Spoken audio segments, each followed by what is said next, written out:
Muito bom dia a todos e a todas. Que a maravilhosa graça do nosso Senhor e Salvador Jesus Cristo seja sobre a sua vida, sobre a sua família, sobre o seu trabalho, sobre a sua empresa. Que a bênção do Senhor esteja repousando sobre a sua vida. Hoje, domingo, dia do Senhor, estamos aqui para mais uma aula da nossa querida EBD, né? E como você sabe, este mês de março nós estamos falando sobre o tema Experimente Confiar. E nessa terceira aula, hoje é a nossa terceira aula sobre esse tema, o nosso tema é Experimente Confiar em tempos de adversidade. Você sabe, nós já temos aí mais duas aulas. Se você não assistiu, você não pode perder. Corre lá no YouTube, tá? E assista essas duas aulas que está imperdível. Eu já vou dizer para você, já deixa aí um joinha, um like pra gente, tá bom? Se você não gostar deste vídeo no final, você pode dar um dislike ou tirar, tá bom? Mas curta aí esse vídeo, compartilhe para que mais pessoas sejam abençoadas pela porção da palavra de Deus, tá bom? Você já recebeu aí o material que nós enviamos para você no WhatsApp. Mas se você não é da nossa igreja e está assistindo e não tem esse material, eu vou deixar ele aqui embaixo na descrição para vocês, tá bom? Para que vocês possam ter acesso a esse material e acompanhar a nossa aula de hoje, que é uma palavra muito bacana de Deus para as nossas vidas. Então, o nosso texto base, como você já deve ter visto aí e estudado, né, lido o texto, né, é o texto de 2 Reis, capítulo de número 4, nos versículos de 1 ao versículo de número 7, tá bom? Então, antes de nós começarmos aí a conhecer e entender um pouquinho melhor desse texto, que esse texto ele tem para falar para nós, eu gostaria de fazer uma oração para nós começarmos aí a nossa EBD. Vamos orar? Pai, mais uma vez, Senhor, nós queremos te agradecer por mais essa oportunidade que o Senhor nos concede de podermos aprender e sermos alimentados pela tua palavra, Senhor. Fala conosco. Esse é o meu pedido nesta manhã, em nome de Jesus. Amém e amém. Muito bem, gente.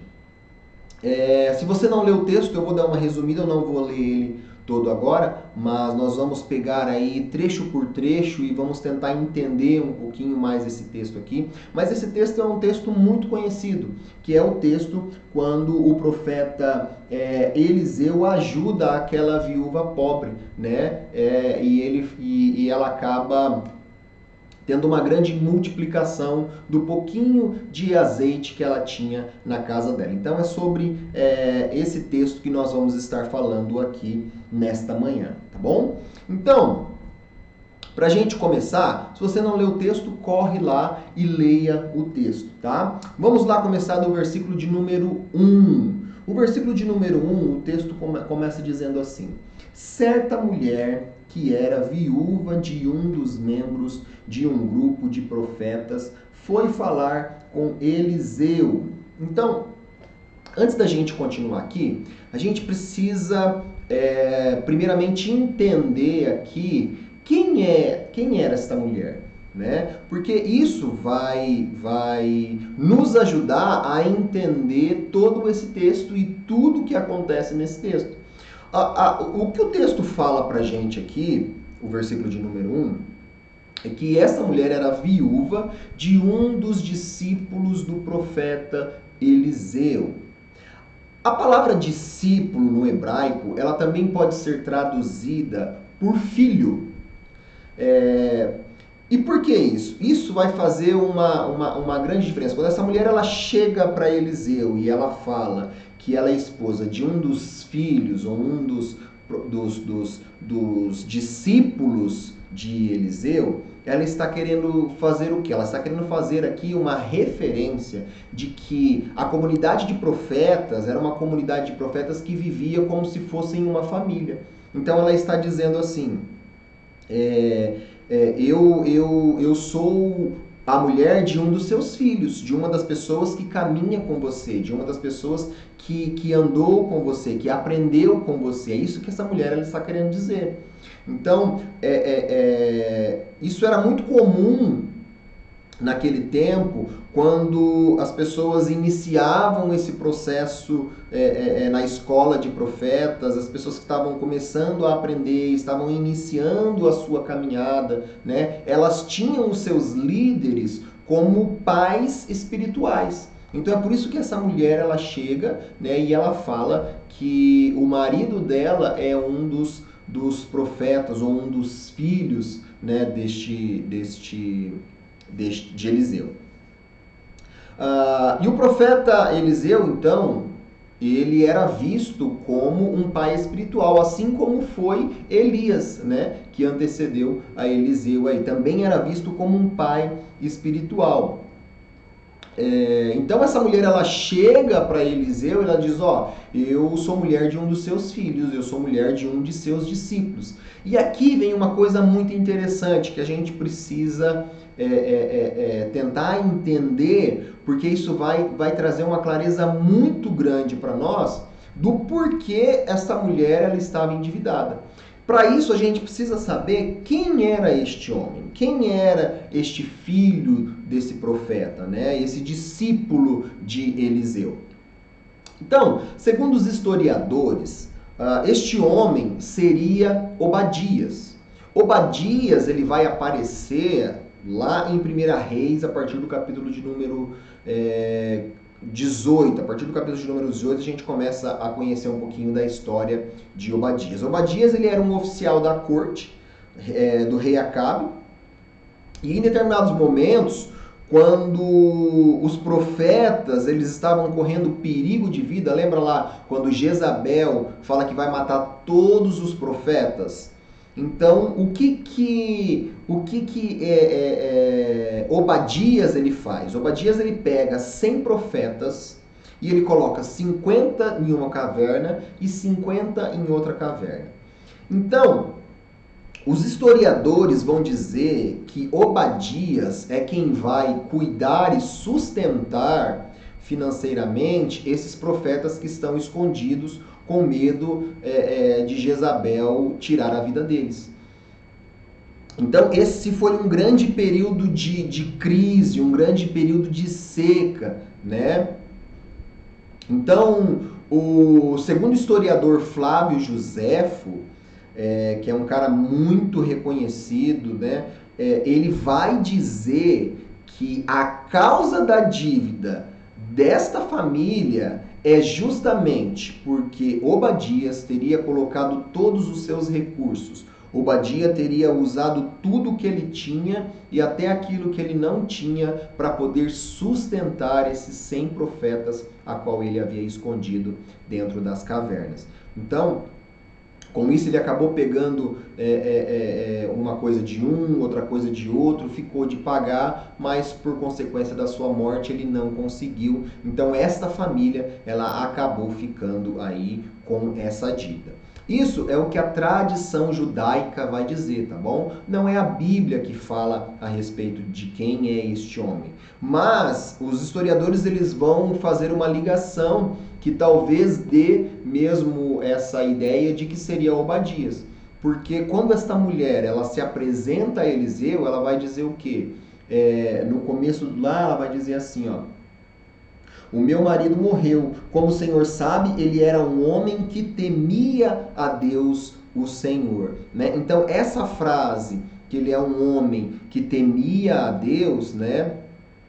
Ela vai fazer toda a diferença aqui. Né? É por causa dessa frase que os historiadores eles acreditam que possivelmente seria Obadias mesmo, porque esse mesmo termo ele vai aparecer lá em 1 Reis, quando Obadias ele está conversando com o profeta Elias, né? E Obadias ele é apresentado como um homem que servia na corte do rei Acabe, mas também era um homem que servia ao Senhor e que era temente ao Senhor. Então, por causa dessa frase, os historiadores fazem essa ligação com a tradição judaica, dando a entender mesmo que este homem seria Obadias, tá bom? Então, mediante a essa pequena introdução aqui, Talvez surja na nossa mente algumas perguntas. Por que é que um homem de Deus, temente ao Senhor, um homem que estava fazendo bem, um homem que colocou todos os seus recursos para cuidar dos profetas, né, em amor, em atenção à obra de Deus, por que que este homem e essa família vai passar por necessidade? Né? Então, talvez você tenha ouvido no seu dia a dia, ou até mesmo você tenha se perguntado a respeito disso, ou tenha ouvido algum parente falando a respeito disso. Por que que coisas ruins acontecem com pessoas boas? Provavelmente você já ouviu isso. Se Deus é bom, por que que coisas ruins acontecem? Por que, se Deus é bom, por que que essa pandemia está se prolongando tanto? Se Deus é bom, por que que pessoas boas sofrem com doenças terminais? E tantas outras perguntas que talvez tenham vindo à sua mente, né? E aí a gente pergunta, por que o mal existe? É claro que hoje nós não vamos, em uma aula só, conseguir trazer o porquê de todo o mal em que nós vivemos, por que o mal ele acontece. Mas a gente pode dizer que a responsabilidade ou a causa do mal foi a escolha que nós fizemos lá no Jardim do Éden. Quando Deus ele cria o Jardim do Éden, os planos de Deus era que o homem se relacionasse com Deus. O homem teria tudo o que Deus prometeu para ele. Porém, o Senhor disse, o dia que comerdes do fruto, certamente morrereis. Então, quando o ser humano ele fez a escolha de fazer as suas próprias escolhas, de tomar a decisão daquilo que ele deveria ou não fazer, foi aí que surgiu o mal. Foi aí que o mal entrou na terra. E a partir disso, não só o ser humano, mas todo o planeta, tudo que existe, rios, mares, plantas, animais, tudo o que foi criado está entrando num estado de destruição, está entrando num estado de degradação. É por isso que os seres humanos eles passam por momentos de dificuldades. Sejam eles cristãos, sejam eles ateus, independente da circunstância, o mal existe porque fomos nós que escolhemos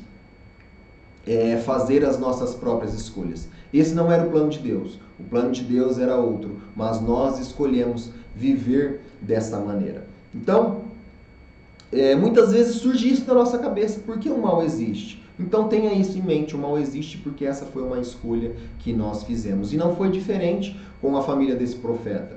Ele foi um homem temente ao Senhor, que serviu ao Senhor, mas eles infelizmente acabaram chegando nessa situação, né?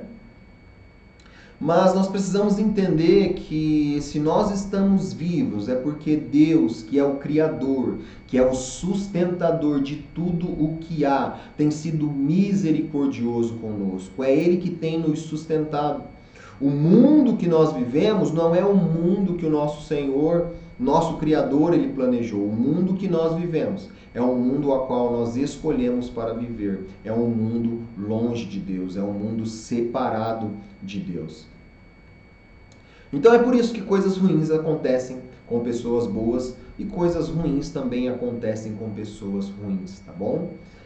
Então voltando ao nosso texto, perceba aqui que quando essa mulher ela foi falar, esses dois verbos que aparecem aqui no versículo de número 1, quando ela foi falar com Elias, esses dois verbos, eles não representam exatamente o que esta mulher ela foi fazer quando ela foi falar com Elias. Porque ela não foi simplesmente, olha, bom dia, boa tarde, boa noite, seu profeta, tudo bem com o senhor? Então, eu vim aqui dizer que meus filhos estão quase sendo escravos, né? Porque meu marido está com uma dívida aí e tem um cara querendo levar eles.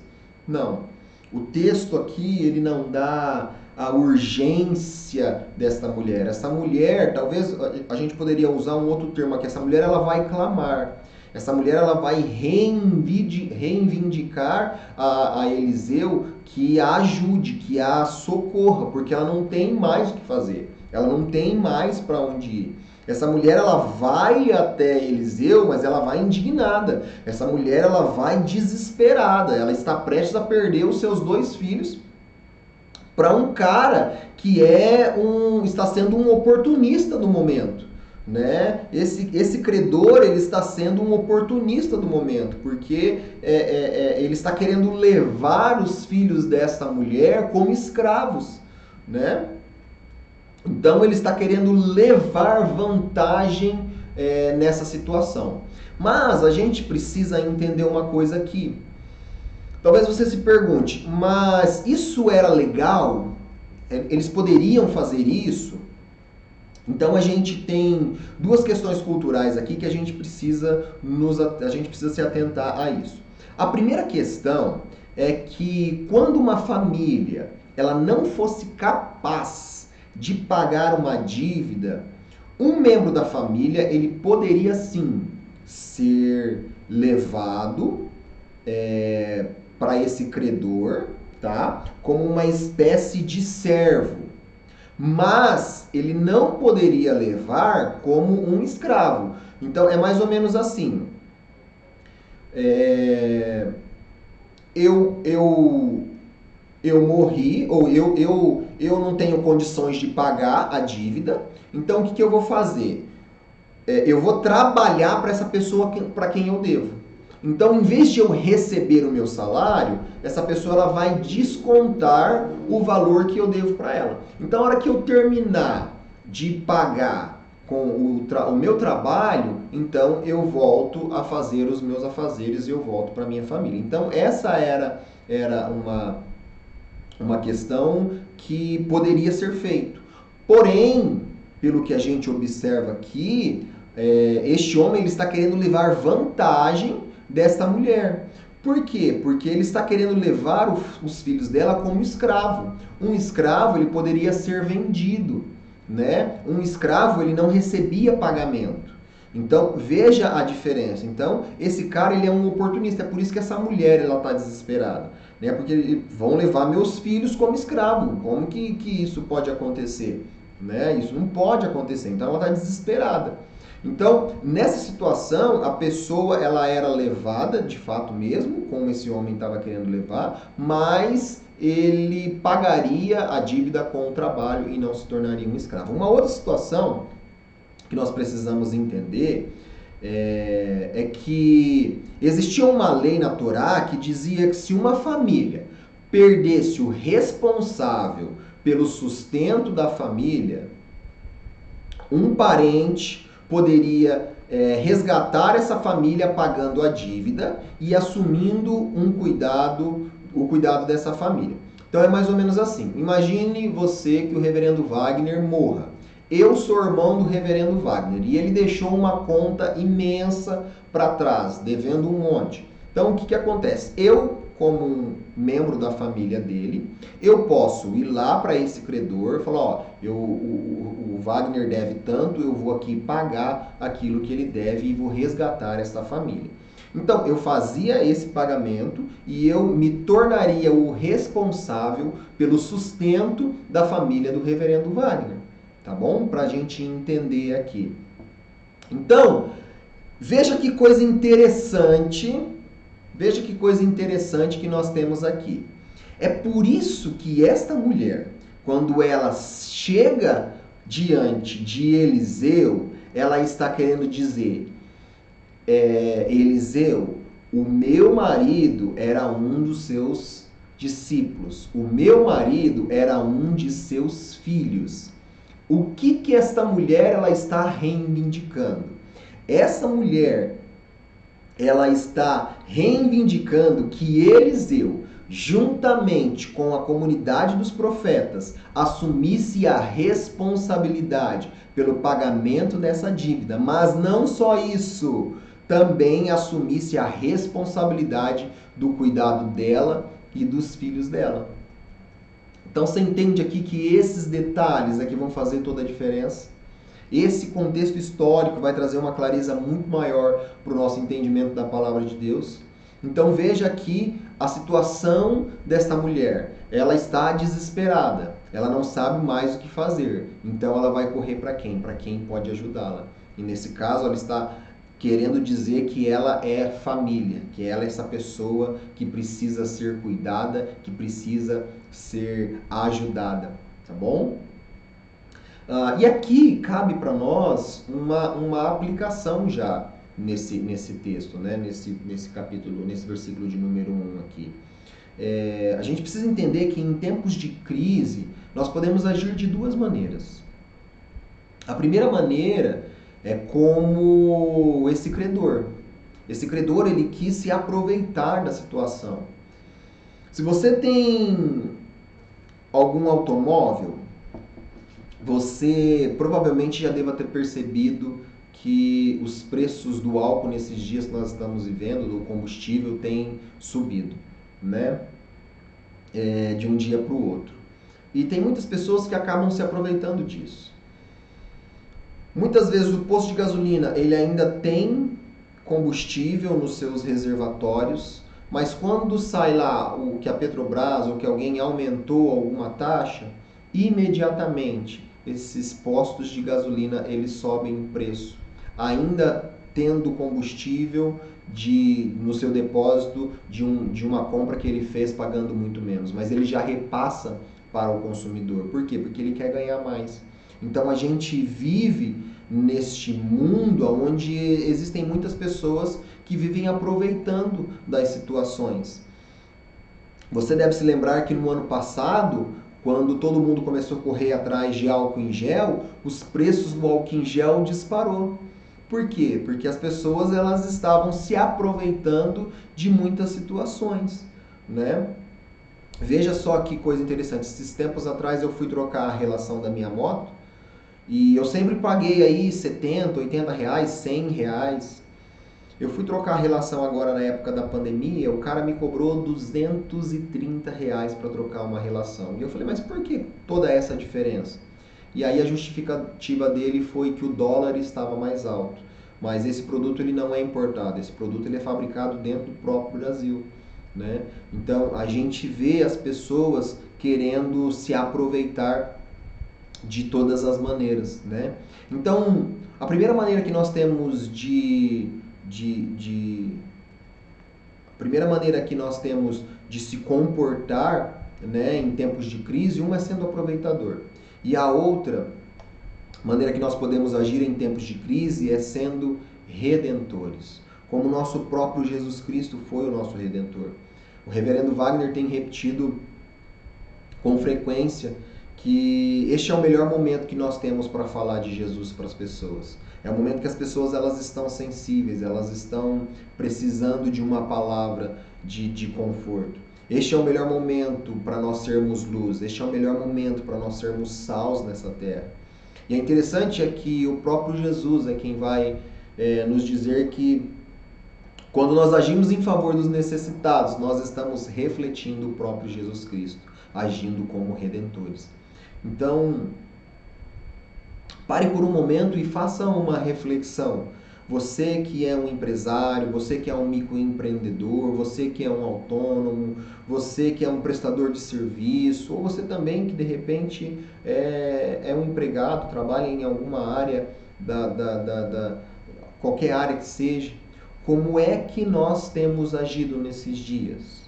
Nós temos nos aproveitado das oportunidades para que a gente possa ganhar mais, para que a nossa comissão possa ser maior?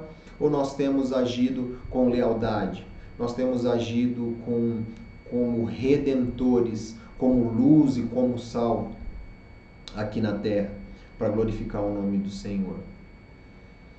Então essa é uma coisa que a gente precisa parar e analisar e pensar como nós temos agido em meio a essa pandemia, como pessoas que se aproveitam das outras, ou como pessoas que buscam fazer aquilo que é certo, aquilo que é correto. Dando continuidade então no nosso texto, o versículo de número 2, Eliseu ele vai fazer duas perguntas muito interessantes para essa mulher. A primeira pergunta que ele faz, se você observar lá o versículo de número 2, ele vai dizer assim: o que posso fazer por você? Essa é a primeira pergunta que ele faz. O que eu acho interessante aqui é que a primeira pergunta que Eliseu ele faz para essa mulher, o foco de Eliseu não está no problema da mulher, mas o foco de Eliseu está na própria mulher. Perceba que ele já havia Perceba que ela já havia falado a respeito do problema no versículo de número 1. Então Eliseu ele já sabe qual é o problema. O problema é que tem um cara querendo levar os filhos dela como escravo por causa de uma dívida. Ele sabe disso, né? Mas ele parece que não está muito preocupado com o problema, mas ele está preocupado aqui com a mulher, né? Ela vem com essa urgência para ele, mas ele parece que não está muito preocupado com o problema, mas ele está preocupado com a vida dessa mulher. E não apenas com um problema que precisava ser resolvido de urgência. Eliseu, ele já sabia qual era o problema, mas ele estava pensando muito além. Eliseu, ele já estava, eu acredito que ele já estava pensando no que ele poderia fazer para que essa mulher pudesse não apenas resolver este problema, mas que ela pudesse ter uma condição de vida para ela e para os seus filhos, né? Então, acho que ele já estava pensando aí no futuro dessa mulher e dos seus filhos. E pare para pensar um pouquinho.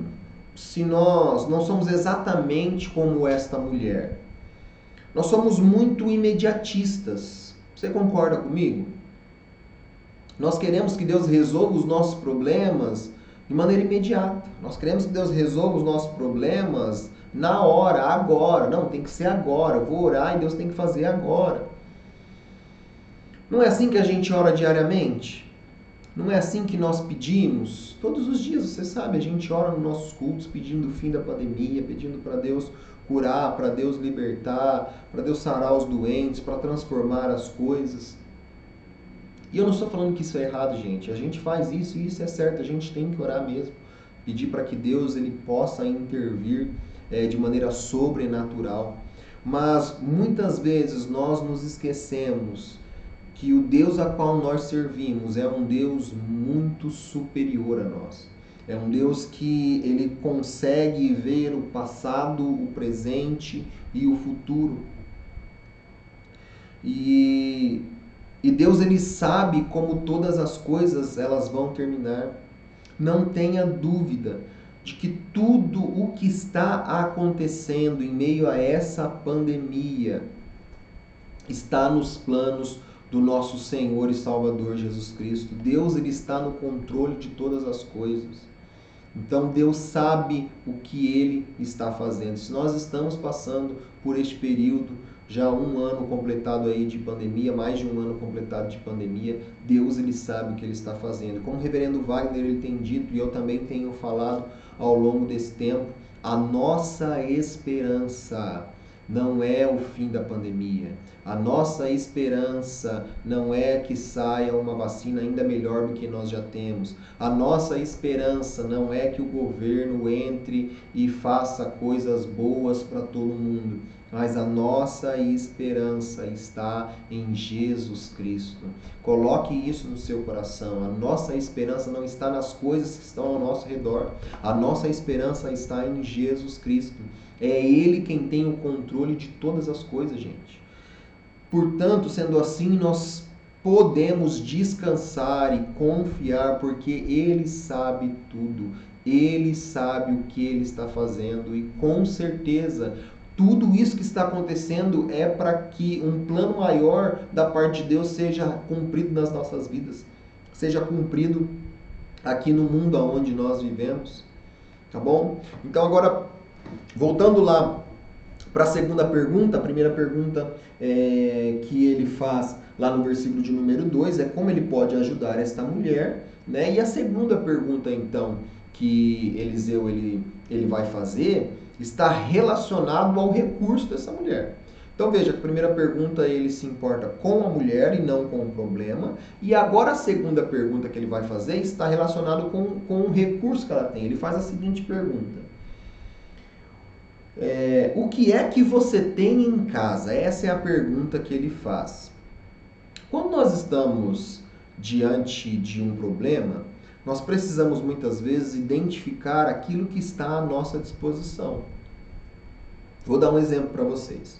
Vocês sabem que eu trabalho com lavagem de carro e eu também faço polimento, faço americana, né?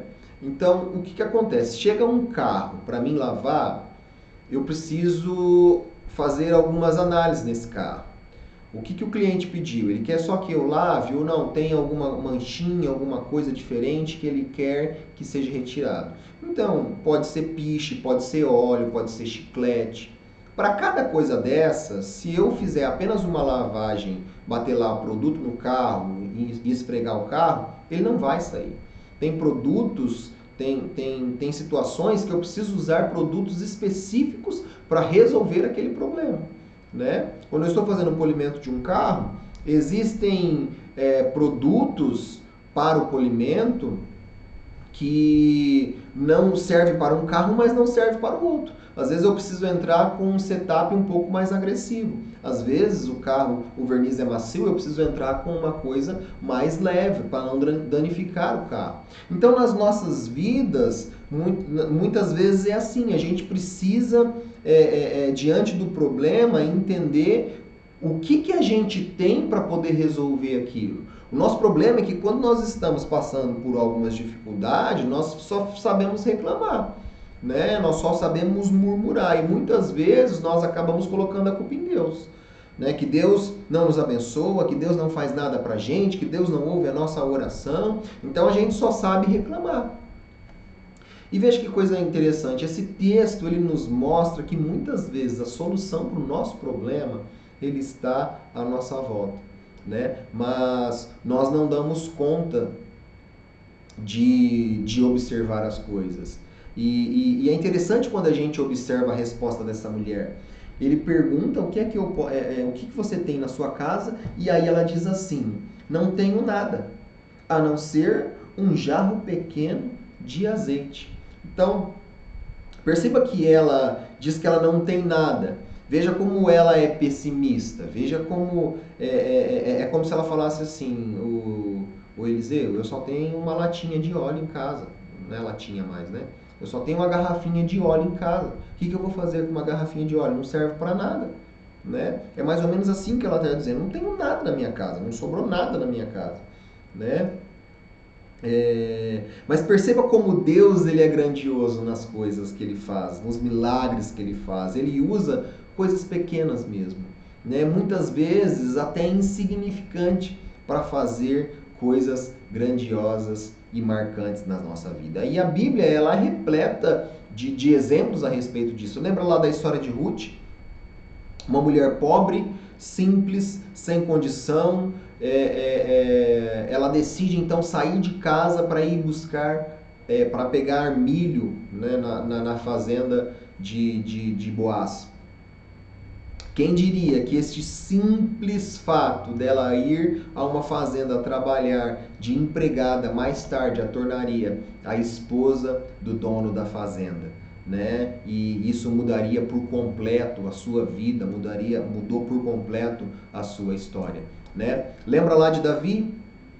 Davi e o gigante Golias estão lá, todo o exército de Saul, homens fortes, armados até o dente, com escudos, com tudo. E aí chega Davi, assobiando, com um estilingue na mão, com algumas pedrinhas. Ele fala: o que está acontecendo?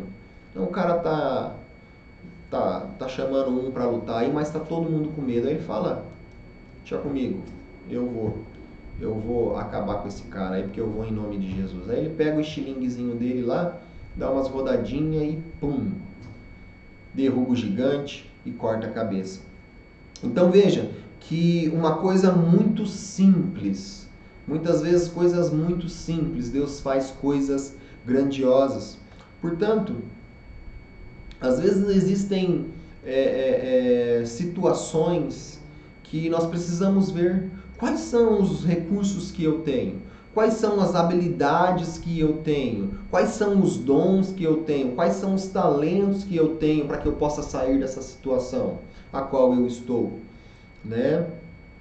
Então, essas coisas pequenas que muitas vezes a gente não dá valor, elas podem se tornarem coisas grandiosas. Deus multiplicou pães e peixes para uma grande multidão. Um negocinho de nada, como é que vai alimentar toda essa multidão? Mas Deus usa coisas pequenas para transformar em coisas grandes. E o texto continua dizendo, lá nos versos de número 3 ao número 5. O texto ele diz assim: Elias disse: Vá pedir que os seus vizinhos lhe emprestem muitas vasilhas vazias. Depois, você e os seus filhos entrem em casa, fechem a porta e comecem a derramar azeite nas vasilhas. E vão pondo de lado as que forem ficando cheias. O 5 diz assim: Então a mulher foi para casa com os filhos, fechou a porta, pegou o pequeno jarro de azeite e começou a derrubar o azeite nas vasilhas, conforme os seus filhos iam trazendo. Observe quantos verbos de ação nós temos aqui. Olha que interessante. Nós temos aqui, ó. Primeiro, ele fala lá no versículo 3: Vá pedir, né? Peça emprestado muitas vasilhas. Depois ele diz lá: entra na sua casa, fecha a porta, derrame o azeite e vai pondo de lado as que ficaram cheias. Então veja quantos verbos de ação aqui Eliseu ele está pedindo para essa mulher, né? O que Eliseu está querendo dessa mulher aqui é uma atitude. O que ele está querendo dessa mulher aqui é uma ação. Ele está falando para ela: tá, eu vou te ajudar, mas para que isso aconteça, você vai precisar fazer a sua parte. É mais ou menos isso que Eliseu ele está querendo dizer para essa mulher. Então, eu particularmente, gente, eu sou totalmente a favor da soberania de Deus, tá? Eu acredito que todas as coisas elas acontecem por permissão de Deus. Eu entendo que Deus ele está no controle de todas as coisas. Então, eu acredito que o que tiver que acontecer vai acontecer. Porém, eu acredito que Deus ele nos dá meios para que as coisas elas aconteçam nas nossas vidas. Se tem alguma coisa que está ao meu alcance para eu fazer, então eu devo ir atrás deste alvo, né? É algo que, se for algo que é impossível para mim fazer, aí sim, eu acredito que o sobrenatural de Deus ele pode acontecer na minha vida.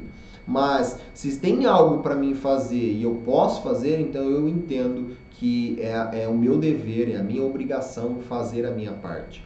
Eu vou dar um exemplo para você. Vamos supor que você está desempregado.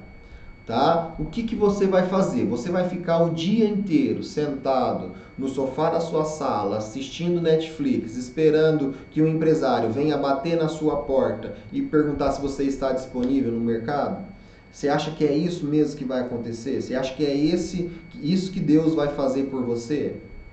Ou não? Ou você acha que se você está desempregado, você precisa mandar currículo na internet e deixar os seus currículos em lojas, em lugares, na sua área de trabalho e procurar e deixar um currículo nos lugares aqui que a cidade tem para ofertar, ler jornal, ouvir rádio, ver aonde que estão precisando de pessoas para trabalhar, para que você alcance o seu objetivo? Será que nós não temos que fazer a nossa parte para que Deus ele possa fazer a dele? Então, digo mais uma vez, eu sou muito a favor da soberania de Deus, mas eu entendo que nós temos que fazer a nossa parte. Cabe a nós também sairmos da inércia e termos uma ação, termos uma atitude para que a bênção do Senhor ela possa repousar sobre as nossas vidas, né? Então, em meio a essa pandemia, Significa que porque Deus é soberano, então eu posso fazer o que eu quiser? Não, gente. Então, o que a gente precisa fazer? Se nós estamos nessa pandemia e eles estão falando, ó, você tem que usar máscara, você tem que evitar aglomeração, você tem que evitar que foi lá no mercado, comprou as coisas, lava aquilo que você comprou, passa álcool em gel no carrinho que você vai usar para evitar, né? Então tem alguns cuidados que a gente tem que tomar, que a gente tem que ter. A gente não pode, não, Deus sabe todas as coisas e não, a gente tem que fazer a nossa parte, né? Então cada um de nós tem que fazer a nossa parte. Tá bom? Se tem vacina, você pode tomar vacina, vai lá, toma vacina para se prevenir disso. E tantas outras coisas aqui. Deus, ele jamais fará por nós aquilo que a gente pode fazer, gente. Tem coisa que a gente pode fazer. Então, Deus, ele jamais vai fazer alguma coisa que nós podemos fazer. E o que essa mulher faz, ela é exatamente isso. O texto vai dizer que ela se fecha no quarto dela, né? E ela começa a fazer a parte dela, ela começa a derramar o azeite nas vasilhas. O que ela está fazendo aqui é justamente obedecendo aquilo que o profeta havia dito, né? Havia mandado ela fazer. E nós precisamos entender aqui que Eliseu, ele é a representação dos princípios e da voz do próprio Deus. Então essa mulher, ela ouviu o profeta e ela obedeceu ao profeta. E aqui cabe para nós mais uma aplicação para esse texto, nesse texto. Para as nossas vidas. Mais um princípio bíblico que nós precisamos lembrar e entender aqui. Nós precisamos entender que primeiro nós precisamos obedecer para que depois o milagre possa acontecer nas nossas vidas. E eu vou dar um exemplo para que isso fique marcado na sua cabeça. Lembra lá o primeiro milagre que Jesus faz quando ele está numa festa de casamento, acaba o vinho. Então a mãe dele chega e fala, Jesus, acabou o vinho. E agora? Jesus fala assim, beleza, deixa comigo. Primeiro ele chama os garçons e fala, ó, tá vendo aqueles barril lá? Enche de água. Os caras falam, o quê? Vai encher de água? Eles vão lá, enche de água, eles obedecem primeiro. Depois que eles obedecem a palavra de Jesus, Jesus faz o milagre e transforma aqueles 2 barris no melhor vinho que aquela festa experimentou naquele dia. Então, primeiro veio a obediência e depois veio o milagre, né? Mas como nós somos imediatistas, como nós queremos primeiro o milagre, nós sempre queremos primeiro o milagre para depois obedecer. Mas entenda que o princípio da palavra de Deus, eles são diferentes. Primeiro nós precisamos obedecer para que depois o milagre ele aconteça nas nossas vidas. Então, se você é uma pessoa que só pensa no milagre, reflita um pouquinho, comece a obedecer mais os princípios da palavra de Deus, porque com certeza o Senhor ele é fiel para honrar aquilo que ele nos promete. Dando continuidade, o versículo de número 6, ele continua dizendo assim: quando todas as vasilhas estavam cheias, ela perguntou se havia mais alguma. Essa foi a última, respondeu um de seus filhos. Então o azeite parou de correr. Veja que coisa legal. Eu acho muito interessante isso aqui, que uma jarrinha de azeite, algo que para ela era insignificante, algo que para ela era como se fosse nada, o Senhor ele faz um grande milagre, ao ponto de não ter mais vasilhas para que pudesse ser colocado o azeite, né? E depois que isso acontece, qual que é a atitude dessa mulher? Ela obedece, ela faz exatamente o que o profeta falou. A hora que não tem mais vasilha para encher, ela pega e ela volta lá para falar para o profeta o que havia acontecido, que é o versículo de número 7.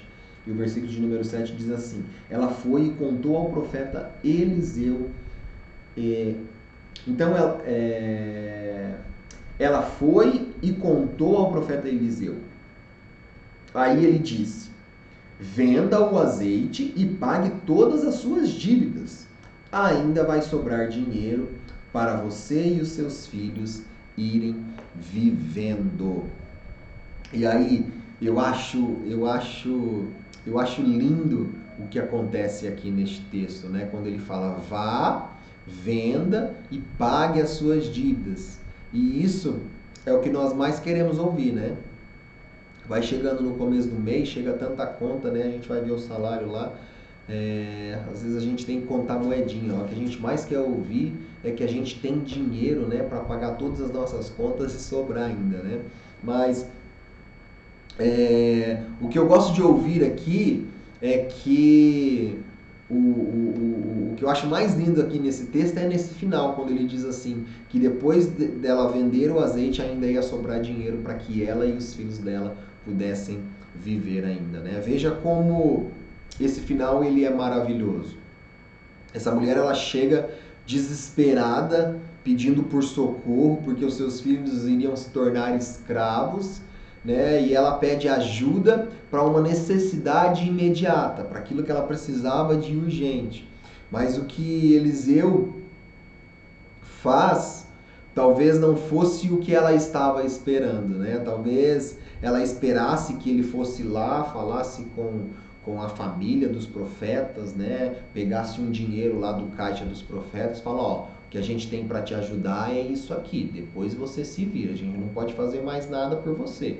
Quem mandou o seu marido se endividar, né? Mas não é isso o que ele faz, né? O que ele faz foi mostrar para aquela mulher um caminho. O que ele faz é mostrar para aquela mulher que esse caminho é que seria a saída para o problema dela, né? Então, essa mulher ela precisava demandar dela muita sensibilidade, precisava demandar dela muita fé, precisava demandar dela muita confiança e também precisava demandar dela muita submissão. E é nesse contexto que Deus ele vai agir na vida dessa mulher, porque Deus ele pode fazer muito mais daquilo que nós pedimos ou até daquilo que nós imaginamos, né? Então nosso Deus ele é maravilhoso. E o que é que nós aprendemos com isso? É que muitas vezes nossas vidas elas tomam rumos que nós não planejamos para nós. Como no caso essa pandemia, eu conversava com o presbítero Oséias semana passada e nós falávamos justamente disso, que se não fosse essa pandemia, a gente acredita que as coisas estariam muito melhor, que a gente estaria numa condição de vida muito melhor, né? Tudo indicava que a gente ia ter um ano em que as coisas iam fluir de maneira positiva para todos nós, né? Mas infelizmente as coisas não tomaram ainda esse rumo, né? E o que nós aprendemos com isso é que Deus ele tem um plano para tudo isso. Deus ele sabe o que ele está fazendo. E nós precisamos entender que quando nós buscamos a Deus, na maioria das vezes nós queremos respostas imediatas. Mas nós precisamos nos lembrar que Deus ele tem uma visão muito maior da história. Deus ele sabe já como é o final. E sem sombra de dúvida, o que ele tem preparado para cada um de nós é muito maior do que nós podemos pensar ou nós podemos imaginar. E é exatamente isso que acontece na vida dessa mulher. Ela também é exatamente isso que vai acontecer nas nossas vidas. Isso aconteceu na vida dessa mulher e isso também vai acontecer nas nossas vidas. O nosso foco, quando nós buscamos o socorro de Deus, ele é imediatista. Mas o foco de Deus, ele muitas vezes não é naquele exato momento imediato que nós pensamos, mas o foco de Deus é pensado no final de toda a história. Né? Deus ele tem essa visão panorâmica do passado, do presente e do futuro. Então nós precisamos confiar que Deus ele está cuidando da história. Deus ele está cuidando dos mínimos detalhes nessa pandemia. Deus ele tem um propósito para tudo isso que está acontecendo debaixo dos céus. E a gente precisa confiar no Senhor. Então, para a gente concluir aqui, existem 3 coisas que nós precisamos nos atentar para que a gente possa enfrentar esses dias que nós estamos vivendo. O primeiro deles é sermos pessoas mais sensíveis. Nós precisamos ter sensibilidade. Sensibilidade para perceber o mover de Deus nas nossas vidas e na nossa história. Deus ele está se movendo em meio a essa crise e nós precisamos ter sensibilidade para perceber o mover de Deus nas nossas vidas. Segundo, confiança. Nós precisamos confiar nos caminhos de Deus. Os nossos caminhos não são os caminhos de Deus. E nós precisamos exercitar neste momento a nossa confiança nos caminhos de Deus, entendendo que Ele sabe o que está fazendo e que Ele tem o melhor para nós. Em terceiro, nós precisamos ser pessoas submissas. Submissão aos valores e aos princípios da palavra de Deus, que farão de cada um de nós, como cristãos, não pessoas oportunistas, mas sim redentores das pessoas que estão à nossa volta. Redentores da nossa sociedade, de pessoas que estão angustiadas, de pessoas que estão amedrontadas, de pessoas que estão apavoradas por tudo que está acontecendo nos nossos dias. Que o Senhor, Ele nos dê a graça de reconhecermos Ele em meio aos nossos caminhos. Que nós possamos confiar nele e nos submetermos aos seus valores e que nós possamos nos tornar pessoas que serão agentes de transformação das pessoas que estão à nossa volta e da nossa sociedade como um todo. Baseado nesse ensinamento da palavra do Senhor, que o Senhor trouxe para nós nesta manhã, nesse dia, como é que você vai agir em tempos de adversidade?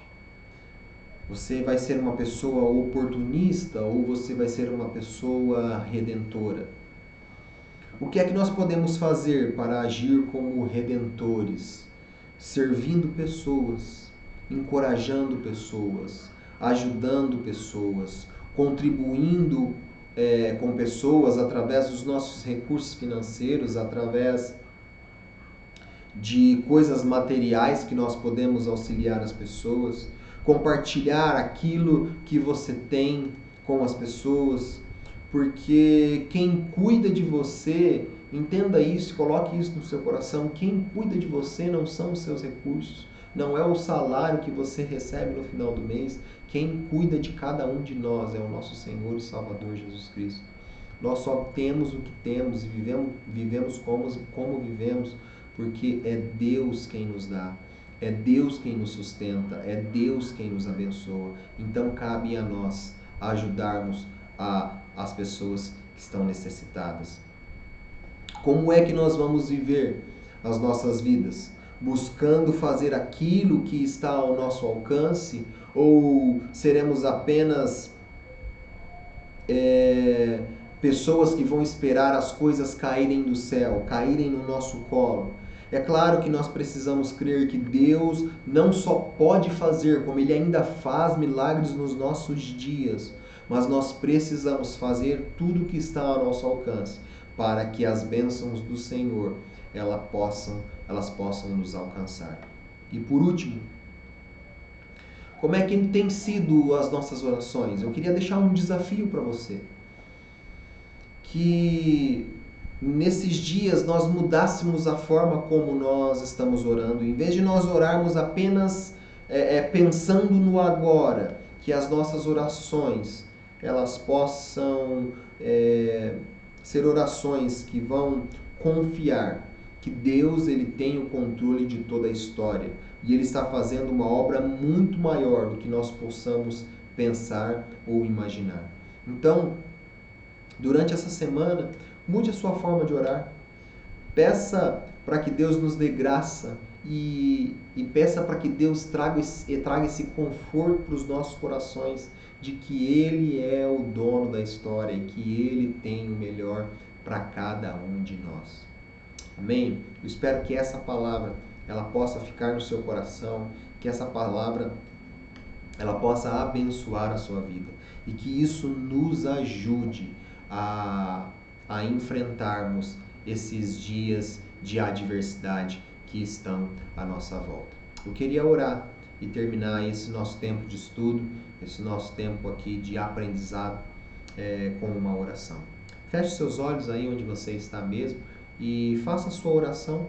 Peça para que Deus ele te dê essa paz e essa tranquilidade que nós tanto precisamos, que nós tanto almejamos nesses dias de adversidades a qual nós estamos enfrentando. Pai, muito obrigado, Senhor. Muito obrigado por essa palavra que eu tenho certeza, Deus, veio de encontro ao meu coração, que veio de encontro às minhas aflições, às minhas angústias, Pai, em meio a tudo isso que temos vivido. Sou muito grato a Ti, Senhor, porque essa palavra foi escrita há tanto tempo atrás, mas ela ainda é tão atual, ela é tão preciosa e ela fala tanto aos nossos corações. Que nós, de fato, Senhor, possamos primeiramente obedecer, para que depois o Senhor faça os milagres na nossa vida. Que nós possamos, Senhor, sermos pessoas submissas à Tua palavra. Que possamos, Senhor, ser pessoas obedientes, Senhor, à Tua voz. E que possamos, Senhor, confiar que o Senhor está no controle de todas as coisas e que o Senhor tem um melhor para todos nós. Eu quero Te agradecer, Deus, por tudo que o Senhor tem feito nas nossas vidas e por tudo que o Senhor ainda há de fazer. Que esta palavra, Senhor, ela possa encontrar um lugar no nosso coração e ela possa frutificar para a honra e a glória do Teu nome. Sendo assim, eu oro e Te agradeço em nome de Jesus. Amém e amém. Gente, muito obrigado por ficar até aqui. Que Deus te abençoe. Tenha um ótimo domingo e uma ótima semana. Beijo no seu coração e até mais.